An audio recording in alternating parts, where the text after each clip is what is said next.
Hi, I'm Tyra G, your host of Frankly Speaking with Tyra G. Welcome again to our virtual global gathering of phenomenal women, mothers, daughters, grand and great-grandmothers, fearsome and generous, humble and honest, and in pursuit of new possibilities and purpose.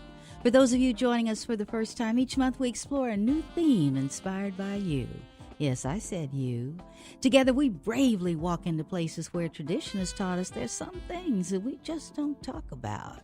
But not at this table. And no matter how hard judgment knocks, it can't come in. Beloved ladies, here we live beyond the wreckage. Every week we'll meet here for 1 hour to experience, encourage, empower each other. We'll share some aha moments and some stories that have been left in our pockets for too long. Every week, we'll start right where we are. Although many of your voices will speak light into darkness, there is no insignificant person around this table. Each show, we have 3 segments, the beginning, the middle, and the end. How original is that? In the beginning, I will walk you into the stage and set the stage for the day. The middle is our show's Sister Talk or Brother Talk centerpiece, where generous and fearless guests join me in the interview seat. I name the last segment, It's Not Over. This is where I will deposit thoughts of empowerment and encouragement for you to take with. Think of it as a spiritual doggy bag, just in case your soul needs a snack while we're apart. You're listening to Radio Fairfax, Fairfax, Virginia, on your TV, computer, or mobile device. And we are webcast worldwide on the internet at www.radiofairfax.org every Saturday evening at 8 p.m. Eastern Standard Time. Should you miss us, no worries. You can catch our podcast on YouTube at Frankly Speaking with Tyra G. And if you just feel like connecting with me, you know I'd love it. And it's so easy. Email me at tyra@tyragarlington.com. Thank you so much for tuning in. Thank you, Courtney Nero, for composing and performing our Frankly Speaking theme song, and for naming it, I'm Listening. I am so excited about how the show is progressing. We are celebrating our 4th month of proof that dreams can come true. Frankly Speaking with Tyra G is one of my most special dreams. I thank God for every remembrance of you and your gifts of ideas, your presence, and your encouragement. Your gifts are the gifts that inspire. I cannot do this show without you. Thank you so much. Our theme this month is The Gift is the Giving. We're shifting our paradigm from thinking of gifts we receive wrapped in beautiful, shiny paper with ribbons and bows, or sparkling gift bags, or gift cards, or cars and bikes and everything nice we might have asked for. This month, we're focusing on the gifts that live inside each of us, that we're born with. Did you know you came here with unlimited dreams and possibilities to be discovered and nurtured and given away? Each month, I like to share some of my favorite writers and their thoughts on our topic for the month. This month, of course, on giving, Winston Churchill said, "We make a living by what we get. We make a life by what we give." Khalil Gibran, the prophet, writes, "You give but little when you give of your possessions. It's when you give of yourself that you truly give." Frances Burnett, in the book A Little Princess, writes, this is one of my favorites, "If nature has made you for a giver, your hands are born open, and so is your heart. And though there may be times when your hands are empty, your heart is always full.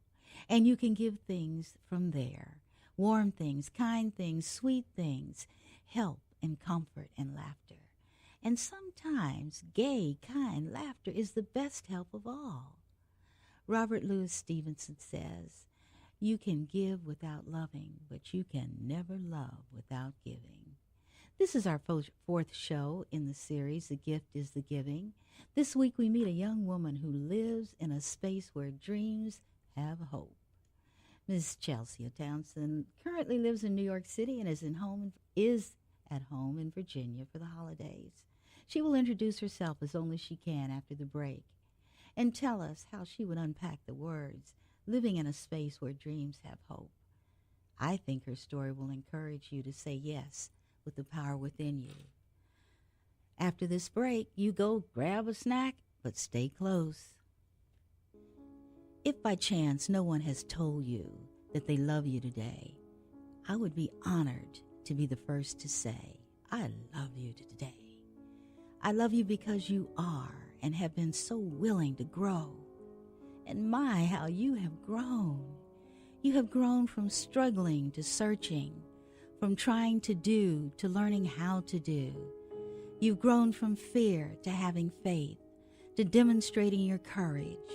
You've grown in many ways, consistently demonstrating your willingness and courage to take the next step, the step toward knowing more about you. That is exactly why I love you. You are profoundly divine. Growth is a very profound experience. It can be beautiful and ugly, empowering and confining, thought-provoking and mind-boggling, pleasant and unpleasant, all at the same time. Just when you think you've got it, life seems to say, well, now take this. And you do. Then the minute you're ready to give up, to throw your hands up, or to beat up on yourself for doing the same thing in the same way and ending up in the same place again, you realize you haven't done so badly after all.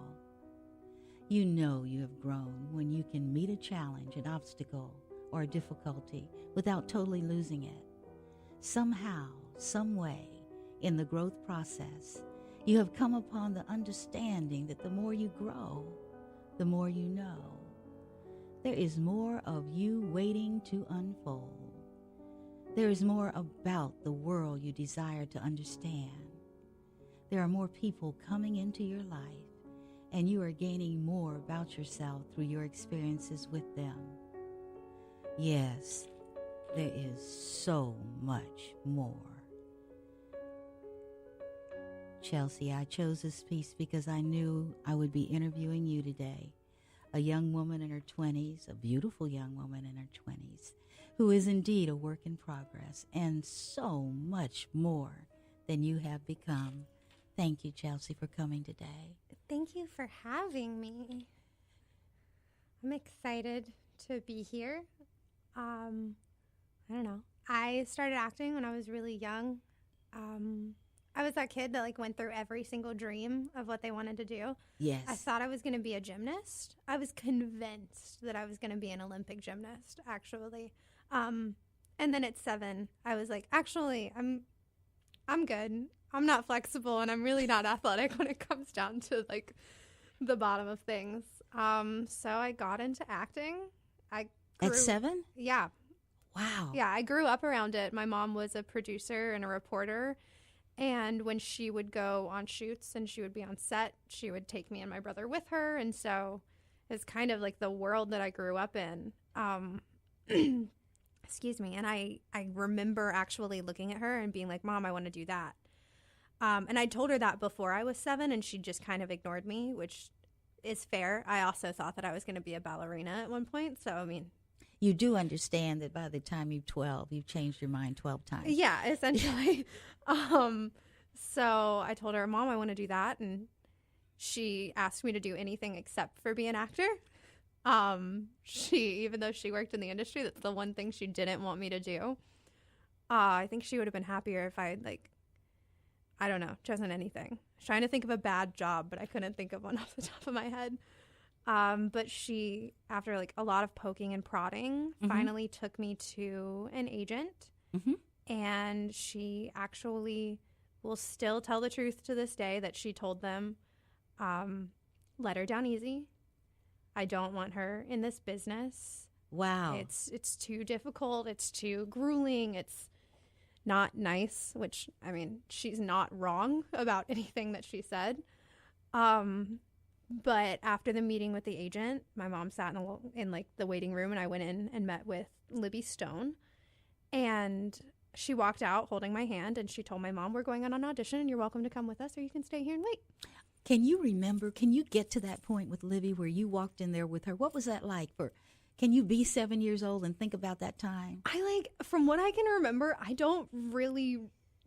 didn't know what was going on. Okay. All right. I just I knew my mom was like, this is somebody who is going to talk to you about what you say you want to do. Okay. And so I was like, okay, cool. I'll prove to them that I want to do it. Like, I was always very determined as a child. And so I still am, like, to the point of maybe being too stubborn at times. And so when we were going on audition, I didn't really at that time know what an audition entailed. This was my first audition. This was my first time being part of the business instead of just being a bystander. What did you do? I don't remember the audition, actually, but I got the job. So whatever I did, it was right. Okay. I know that much. And that was a really lucky break for me. I was 7 years old. I'd never done anything like this before. And the first audition I walk into is a national commercial, and I walk out with it. And so, do you think that was a good thing? Did that set a standard or expectation for you? I think I've gone back and forth on whether it's a good thing or a bad thing. I think it was good because I think it gave me the confidence to say, okay, I can do this. Okay. But I think that just knowing me as a person and knowing me as a child, I think that even if I had been told no, I would have been like, whatever, I'll do it again. Like, I'll go do it somewhere else. Fine. So somewhere in your spirit, you know, this is me. Yeah. Okay. It was just fun. And I remember that commercial to this day because I could never tell you how much I got paid for it. All I remember getting paid for it is getting a giant stuffed raccoon. And that was the best payment in the world for a 7-year-old. I was like, I get a giant stuffed animal? All I had to do was run around in a backyard and do a cartwheel and then run inside to my fake mom and jump on a couch? And you're going to give me a giant stuffed animal? It's all perspective. Yeah. So nowadays, if I was given a giant stuffed animal, I'd probably be okay with that too. It's just the kind of person I am. It's the little things in life, right? It is, truly. So from there, it became my responsibility to prove that I wanted to do this. I mean, my mom never stopped me after that point. Mm-hmm. It wasn't like, oh no, she got told yes, now let me let her down. It was, great, I'm stuck doing this now, and but it was very much like, I may be 7 years old, but it was my job to like show that I was going to keep doing this because it's an expensive business to be in between headshots. And I don't remember doing like classes as a kid and a lot of training. But I just remember like constantly going on auditions. Now, you didn't just act. Don't you do other things? Well, I got into other things when I was about, I don't think I got into theater until I was, I did like community theater when I was little, here and there, but I didn't really care for it. I liked film and TV so much more. It's just a more fun environment. And Did you sing? Did you dance? I started doing musical theater when I was maybe 11 or 12. Okay. Yeah, we moved from North Carolina to Virginia, and our church had a musical theater program, and I was like, I want to do that.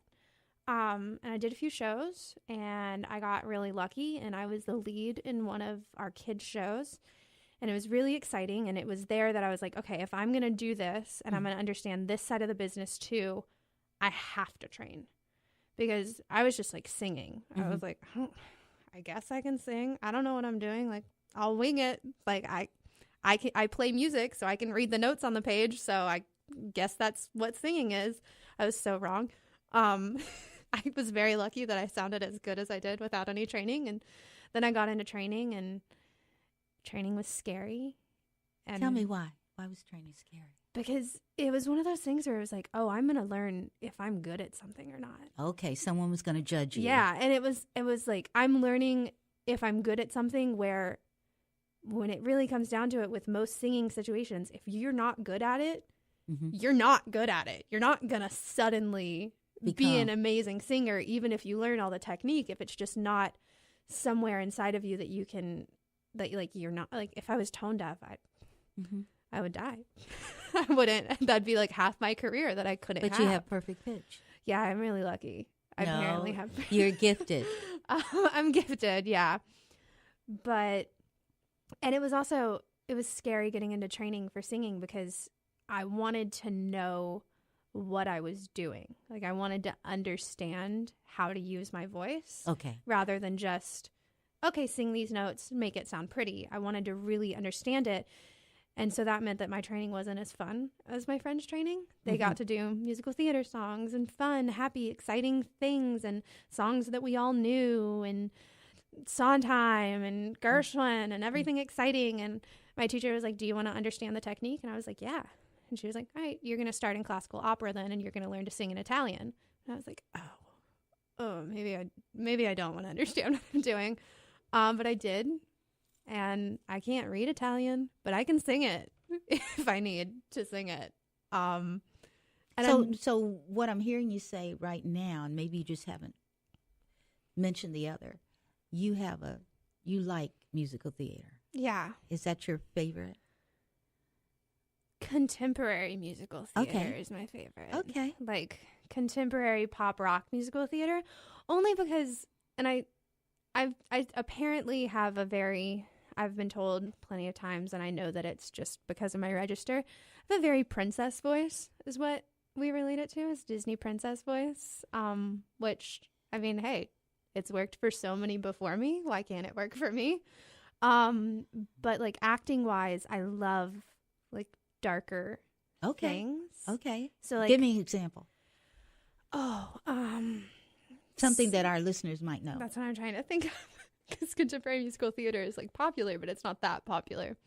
So there's this show, and I feel like a lot of people might know it because it was turned into a movie called The Last 5 Years. Mm-hmm. And it's the story of a couple. And what's so interesting about the play, I haven't actually seen the movie, I will fully admit, because I don't know, I was iffy about it. I started it and then I stopped it immediately. You start the play with the female character Kathy at the end of a 5-year relationship, and the male character, whose name is slipping my brain right now, at the beginning of a 5-year relationship. And you see them, the only time they're in a scene together is when they meet in the middle. And then they kind of pass each other. And so from her end, you see the relationship go from the shambles that it's become after 5 years to the beautiful thing that it was when they first met. Like backwards. Yeah. And for him, that. you see it when they first met to it slowly falling apart. Now, see, I have not seen it. I have not read it. And just that one thing you said, I'm going to look it up. It's so, you can listen to the soundtrack by itself and you get the entire story. Okay. It's by Jason Robert Brown, who is one of my favorite like composers. I think everything that he writes is so full, and he's really great with storytelling, which is why I think I love contemporary musical theater a lot more. When I hear a song, I don't want it to just be like a snippet of emotion. I want to hear the full story with the song, and I feel like contemporary musical theater, a lot of the time, each song is its own story. Now, I'm going to throw you a curve. Oh, gosh. Yes, I am. No, because what you just said to me is the meaning you get out of an entire expression, a song. Mm-hmm. Now, let's flip over to social media. Oh, gosh. No, really. And compare. Just think about it. Texting, snippets. Yeah. You know, it can find you because you want to hurry up. Mm-hmm. And one thing I've noticed is you send a text and immediately you're in receive mode. Yeah. You're waiting for that answer. Yeah. And that's almost counter to what you just said brings you a lot of joy. Yeah. So, I'll pause on that and think about that. But that just came to me. I mean, that's a super good point. I think it's hard because when I think about texting, I go back and forth between that mentality and then also the mentality of texting is nice because then I can just get back to the person whenever it's convenient for me and vice versa. But I also will fully admit that if I'm texting someone, I'm immersed in a conversation with them over text message and then they suddenly disappear. I'm like, where did you go? See, yes, capture that. Why did this conversation just end? And I wasn't done. Exactly. And I'm getting fascinated because I think I told you I'm spending a couple of months just doing Voices of the Future. And I'm talking to people in Generation Z and millennials, and they have a whole different framework.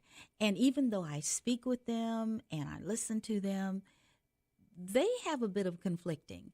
I love this, and I'm not sure what intimacy really is. Mm-hmm. So that's going on. So that was fascinating when you said that about the music and all and how you love that. Okay, all right, go ahead. I totally interrupt you. No, you're fine. I was fascinated, that's all. But yeah, like back to character stuff. So I feel like a lot of times, like Kathy's character is very, even though she has really soft, vulnerable moments, she's not a stereotype, in a sense. And when I think of beautiful classical musical theater that I think is amazing, and there's nothing wrong with it, but I a lot of times when I fall into parts that I would have to play, I fall into the ingenue. Okay. And it's very static in each and every show. This is the ingenue. This is the ingenue. This is the ingenue. It's a discrete, It's the same story every single time, and it's always told well. But I don't want to play that kind of like soft, flighty at times. Like I want something that feels deeper. Because you are? Yeah, I think that's what it is like I'm a full person. And a lot of the times I feel like the things that were written and some of the beautiful pieces that we have, those characters aren't full people. They're just parts of people. Whereas I feel like contemporary musical theater is trying really hard to make all of their characters full people. They have good in them. They have bad in them. Okay. There's not just like going back to the last 5 years, their relationship falls apart because of cheating. And both characters do something wrong. One character cheats, but the other character can't accept that their career isn't going as well as the other person's career. And they really kind of get at them for that, and they dig at them. And instead of just spending their time saying, I love you, I'm so happy that you're succeeding, I want this to work for both of us. Now let me take the time to focus on my career, but I'm still here to support you. And I understand that along with me building my career, you have commitments that might conflict at the same time. That one character takes on a very much a stance of like, well, why can't you always be there for me? Like I was there for you during this time when you were getting built up, and now I'm trying to build myself up and you're not there for me. And it's like, well, because they're somewhere where they can't right now, and they're being there for you as much as they can. And like, granted, that other character, like they make some negative choices, but like neither character in the last 5 years is good and bad. Like they both do things wrong and they both do things right, and both of them love the other person unconditionally at one point or another, and then that just kind of crumbles because we're humans. So am I hearing you describe relationships in the real world as well? Yeah, we're humans and we have selfish tendencies, and there's nothing wrong with being selfish to an extent, and that's something that I'm learning a lot about myself right now, because I have a tendency, for example, in relationships to end up either giving everything or holding back everything. And I've always thought to myself when I'm holding back everything, I'm like, wow, I'm a really selfish person. This is really horrible of me. And so then I'll go into the next thing, giving everything, and then I'll end up completely broken. And I'll turn around and I'm like, well, why did I do that? Like, why was I a good person? And then I sit there and I'm like, well, there's a balance. And I think one thing that I say over and over again, people probably think it's my theme song, is that we are not our circumstances. No. So if you're in a relationship with one kind of person and you find yourself overgiving, yeah, you have to step back and say, why am I doing that and what's happening? You know, you have to take a look at it. And then you flip and do the opposite. That's us. That's seasons. That's circumstance. And I have learned in my many, many, many years of living is generally it's not just the two of us. Yeah. It's things that are happening in our communities. Oh, yeah. You know, the other people we're communicating with. And we don't often know how to translate that into constructive conversations. So you get to, no, you weren't there for me, you know, kind of thing. It's hard being real and authentic and vulnerable. Yeah. Yeah, the play sounds great. It really so does. Good. It's so good. Everyone should listen to the soundtrack. Okay, I got it. A lot of people love the movie. The movie has some great actors in it. I know. I saw it live, and so I'm partial.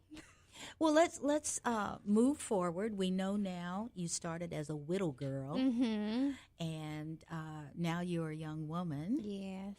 And what has that journey been teaching you along the way? a lot. uh, I've heard some of it already in our conversation. yeah, rejection is hard, I think is kind of the biggest thing in this business that you have to learn. Yes. And along with learning that rejection is hard, you have to learn that it's not a rejection of who you are as a person. It's just a rejection of what you're bringing to the table for that specific project. Say it again. People need to hear this. It's not rejection of who you are as a person. Right. So, and I think that's the most important thing, because as a little kid getting told no, it didn't faze me. Mm-hmm. I was just like, why didn't I get that? And then I was like, well, you just didn't. And I was like, okay, can I go to the next audition now? Like, is it time? And then, as I got to be like a teenager and I started to like hit puberty and feel awkward, and I was not cute. I had my not cute stage. I had braces. I didn't know how eyeliner worked. I didn't know how to straighten my hair, which, as someone with curly hair, when you get bangs, you should learn how to straighten your bangs sometimes. So I just kind of looked like a little bit of a rundown mess. But I kind of, that was a period in my life where I wasn't getting cast. I didn't fit the mold of what they wanted in that time. I was an awkward preteen, and everyone sooner or later is an awkward preteen, and there's nothing wrong with being an awkward preteen. Say that again. I have teens listening. They need to understand. Every single person hits an awkward stage, and there's nothing wrong with that awkward stage. It is a rite of passage. Yes. And it is who you are as a person, and you will get past it. And it's an awkward stage because you're learning about yourself. You're learning about emotions. You're changing what you look like. You're going into middle school.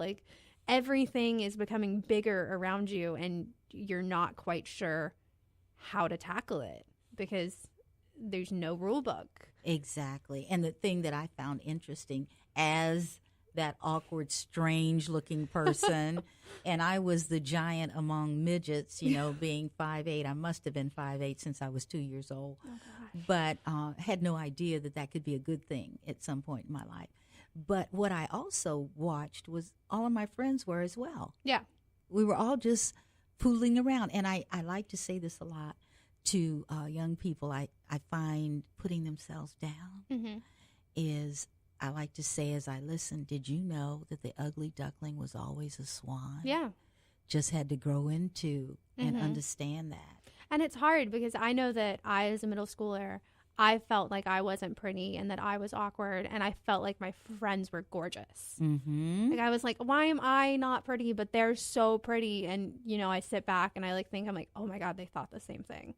We were all thinking that about the other person. We couldn't start to believe that, that person feels just as awkward as I do. Exactly. And that's the most important thing I think to remember at that age is everyone feels awkward. Some people handle it better than others, and they're better at putting up a facade of no, I'm super confident in myself. And some people are super confident in themselves, and praise to those people.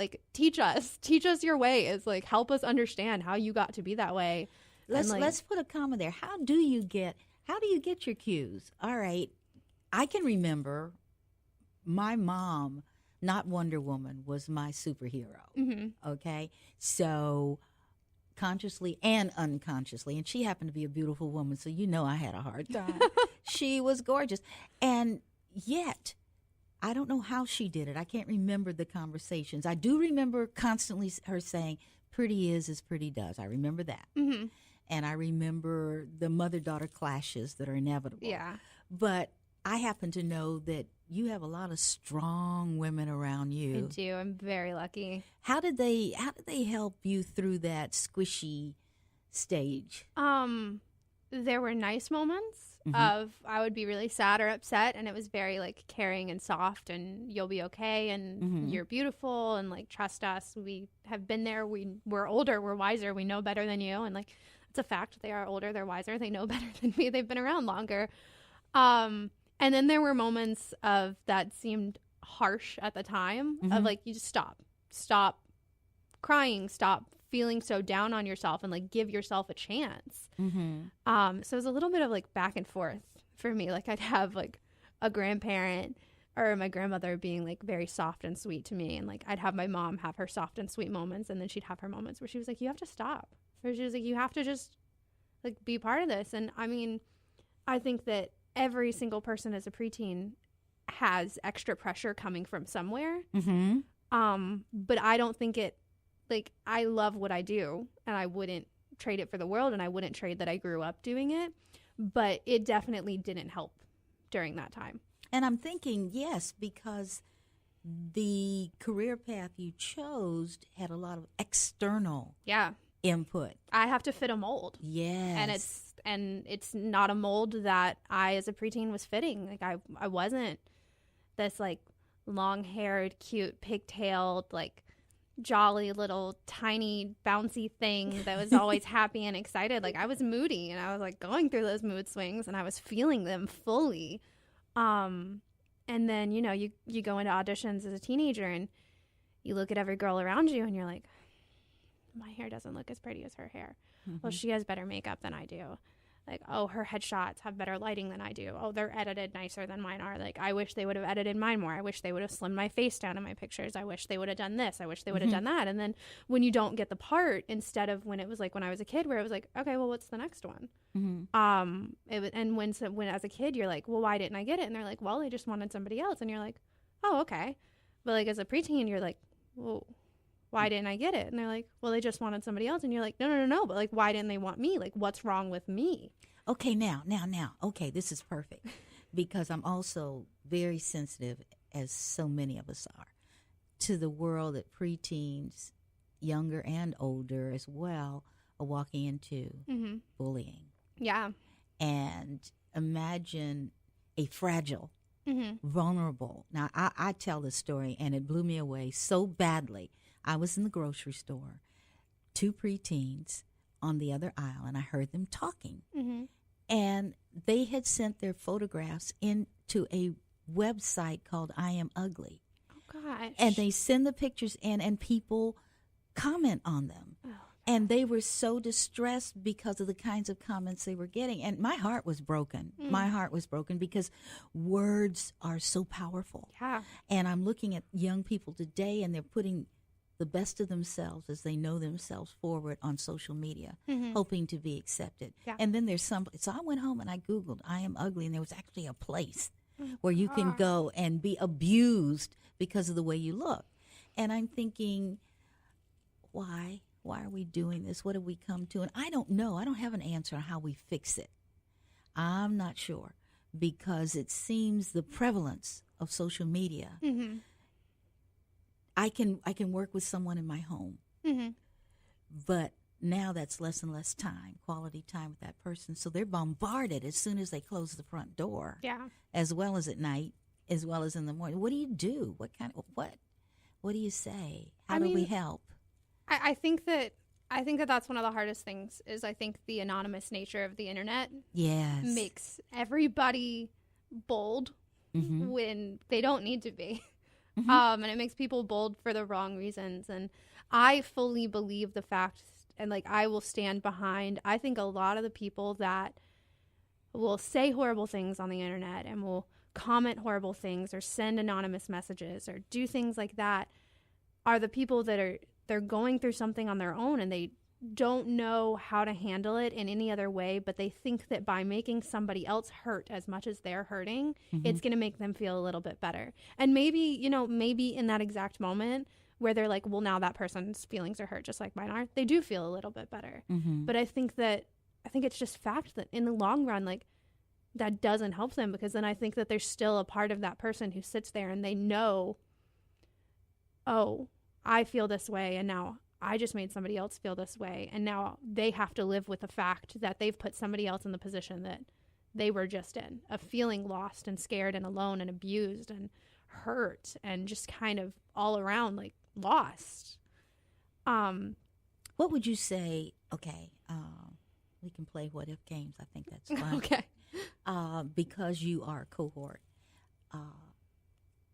what could you say to a person in pain that may interrupt them hurting someone else? And I know this is, we hadn't talked about this. But let's think about it together. How can we, this is off the cuff in the rope, what could be something we could say to someone who felt it necessary to hurt someone else? And, we'll call it bullying. Yeah. I I'm not really sure because I think it's hard to kind of find the approach where you want to teach this person a lesson that what they're doing in the long run isn't going to help. But the more you preach at someone, the less they're going to listen to you. So if I said to that person, hey, do you know how special you are? Do you know that you're loved? Come tell me more about you. Help me know who you are. I think that that's really the only thing that we can do is I think that like giving people that opportunity of like, and I don't think that that's something that a lot of people do anymore, is really asking someone else about themselves, genuinely wanting that person to respond with everything. It's like when you're in an office and I do temp work and I'll be sitting in an office and somebody will walk by and they'll go, good morning, how are you? And I know that how are you isn't an opportunity for me to be like, hey, I'm going through some things. You want to sit and listen for a second? The expected response is, good, how are you? And they don't respond. Maybe they say good, but usually they just keep walking. And I think that we've kind of come to a nature of being so busy as people that we don't take the time to just sit down and go, how are you? Like, tell me what you're feeling. Yeah. Like, what are you? Are you going through anything? Do you want to talk about anything? And then the thing that I start my day with a gratitude prayer because there's no guarantee you're going to wake up tomorrow. So I'm so grateful. But I'm grateful for the opportunity to ask that question. Mm-hmm. The more people I say, how are you? And I just wait. Mm-hmm. And they're like, you mean you really want to know? Yeah. People are shocked when you like actually want to listen to them. And sometimes they don't know how to respond because they're like, people don't ask me that. Like, how do I do this? And I'm thinking as well, thinking about your craft, I'm thinking about what you've chosen to do. Mm-hmm.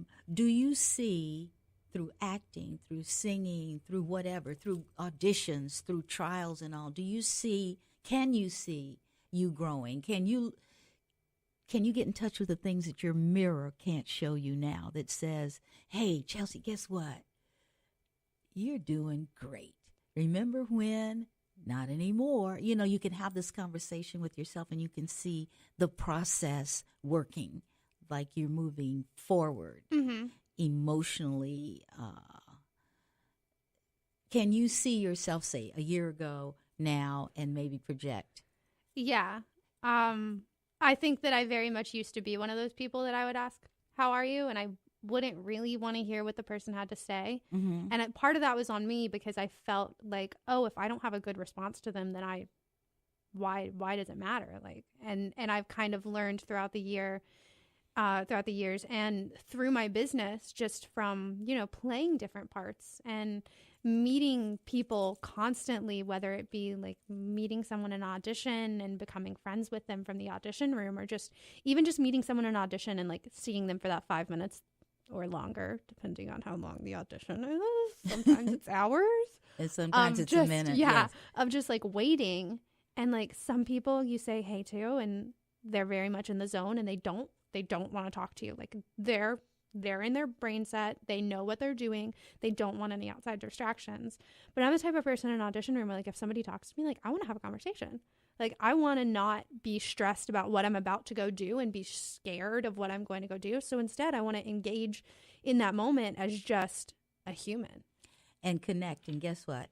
I got so engrossed with what we were saying.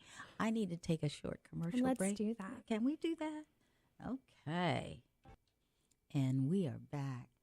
We left with you in the audition room, amongst others, some wanting to talk, some not.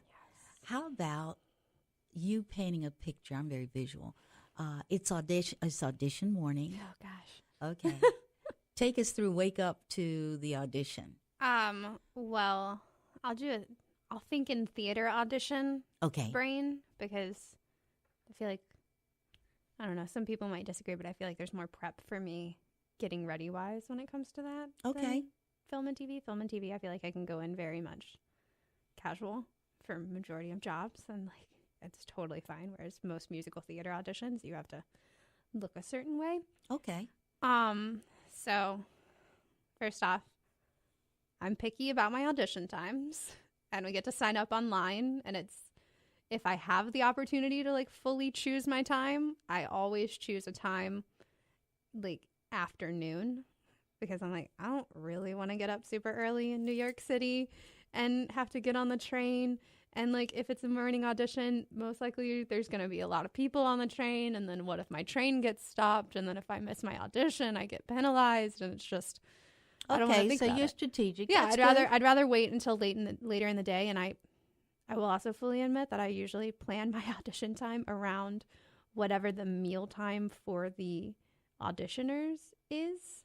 I'll either go like right before their lunchtime, because like then I feel like they're like, all right, let's focus, let's get through this. Mm-hmm. And then I get to go to lunch, or I'll go like a couple hours after, where it's like they've come back from lunch kind of sleepy, not really paying attention to who's in the room necessarily. But then like a few hours later, they're like, they've woken up by that point and they're like, all right, I'm back in the groove. Like, let's get this finished. But I'll wake up whatever time I have to wake up. I'll usually wake up about 2 hours before I have to leave the house. And I always give myself an extra 30 minutes to like get to the audition. But so I'll wake up, I'll kind of relax and lay around, take my time. And then sometimes I've picked out an outfit. Usually I haven't, because I base my outfit on my mood, and I'll find a dress if it's a musical theater audition. If I'm not, like, what if I wake up and I've like picked out purple and like I'm in the mood for black? I don't Well, want did you read or anything right now? I got you getting ready. What's the part? Have you prepared for it? Well, yeah, but I've prepared for it days beforehand. I've picked a song, usually. Okay. Okay, I won't lie. I'm the type of person where I'll walk into an audition room and I'll change what I'm doing the second that I walk into the room. Simply because it's another one of those mood things. Like if I walk into the room and I read the energy and it's not right for what I have picked out, I always have 2 other things in my book. So that's that good. that are different energies, just in case. Because if I walk into the room to do a ballad, Mm-hmm.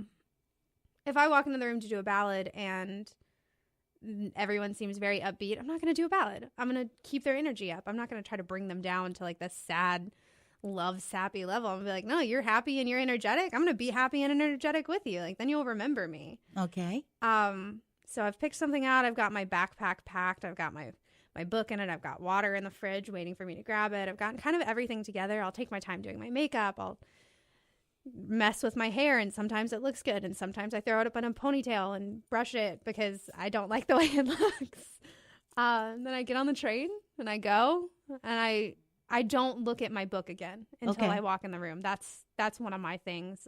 A lot of people sit in the audition room and they study what they're going to do. And if I do that, I'm too in my head about it, and I'm overanalyzing it. And I usually forget my monologue or my song if I do that, because I've just been reading it so many times that it's like, you've got it. Yeah. It's internalized. It's a bunch of words in my head if I just keep looking at it. So I go to the audition room, I sign in, I sit and I wait. Sometimes I talk to people. Sometimes nobody wants to talk and I'll sit on my phone. But then I go into my audition and I'm in there for max 2 minutes. And that's a long time to be in there. Yes, it is. Yes, it is. And then I walk out and I go, did I do it? Is that good? Was that good? And what do you say to you? I tell myself, usually I tell myself, I'm like, all right, you did what you could. You went in, you did your song, you went in, you did your monologue, you did what you came here to do, and whatever the outcome is the outcome. Like, you can't make them pick you out of the hundreds of people that they're seeing if you're not the person that they want. And I think that's extremely mature. I try. And that's where you are today. Yeah. I ask you to write a letter to the younger you. Yeah. And I'm hoping you'll read that now for us. Okay. Yeah. Okay. A letter to younger me. First off, breathe. Not everything will go perfectly in your life, but overcoming those obstacles will make you so much stronger than you could ever imagine. Don't be ashamed of who you are or where you come from. It makes you you. And if someone doesn't like that, then they honestly aren't worth keeping around. Middle school will be hard. High school will be harder, and college harder even still, but you are smart, you are strong, you're very savvy, and most of all, you're resilient, and you will overcome everything thrown in your way. The first time you think you're in love, stop. Think about it a little longer. Assess the person, the way they interact with you, with your friends and your family, and don't brush their bad behavior under the rug. No one deserves to be cheated on, especially you. Walk away. It'll hurt, but in the end, you'll feel a lot better. You don't need other people to make you feel like you're worth something. Your worth is not defined by the attention of a guy, the approval of the popular girl, and most importantly, by the number on a scale or the words of society on how someone should look to be a model or an actress. You'll meet your soulmate in college, and it won't be a boyfriend. It'll be one of the most amazing friends that you ever asked for, and you will become sisters for life, even when you end up living hours from one another because you both have to follow your dreams. Moving away after college will be scary. It'll be hard, and when it first happens, you'll have days where you sit alone in an apartment, afraid to leave, wondering how this could possibly be the right place for you, but it is, so don't give up. Roommates are hard, very hard, but you will find some amazing ones who make you smile and remind you of the boss that you are. And your career won't be easy either. You'll consider giving it up a million times, almost every other day, but don't. You'll make another best friend in New York. Little did you know you guys actually went to the same college, but you were 2 years apart, and she'll be your anchor in New York. Through new and amazing friends, you'll discover new loves. You'll learn to love yourself more. You'll meet guys. They'll seem great. Then they'll suck, and it will hurt, but you will get past it because that's who you are. You grow and you learn, and because of that, you will thrive. Most importantly, more important than anything else I've told you so far, give your mom a break. She loves you. Even when you make extremely dumb decisions, she will always have your back. But sometimes you have to hear things from her that you don't want to hear. But she loves you more than anyone else ever will, and you can always go to her, even when you know you've messed up and she's going to yell at you. After she yells at you, she will help you solve whatever the problem is. She's your biggest supporter, your biggest fan, and she really is your best friend. You've got this, and you've got a million people supporting you. You're a warrior, and don't ever let yourself forget that. Oh, Chelsea, that's so special. I cannot wait until your mother hears this. Yeah, she has no idea that I wrote this. I mean, she knows that I wrote it, but she doesn't know what I wrote about her. That is so special. Thanks. I know you. Yeah. I've known you for a few years. I know your mother better. And I was so excited when you were coming on. I said, I wonder if she'll just sit with me for a while and give me a perspective from her generation. And you've done that. And I think that there's some messages for younger generation. Mm-hmm. And I love what you said in your letter.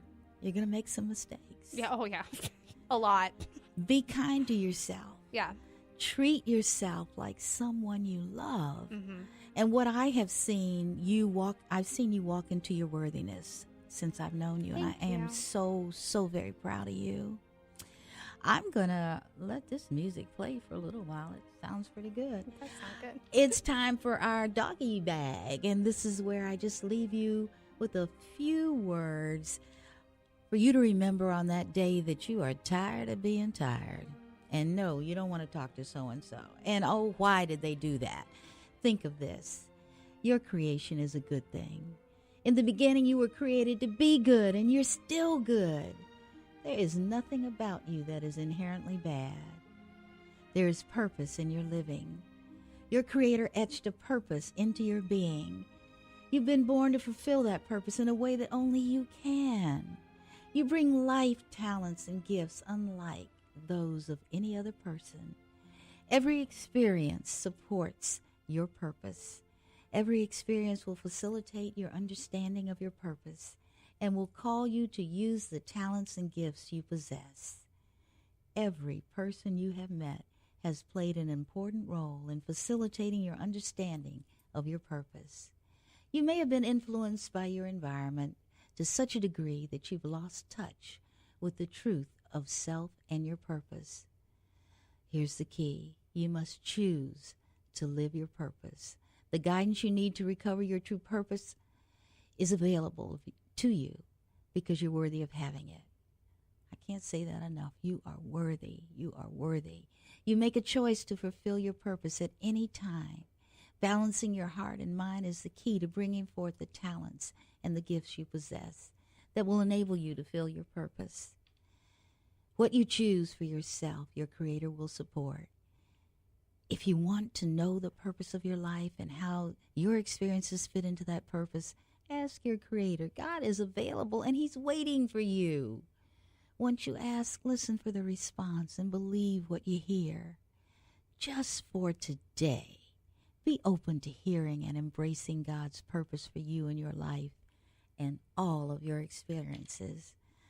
I love that we had this time together. I look so forward to same time next week.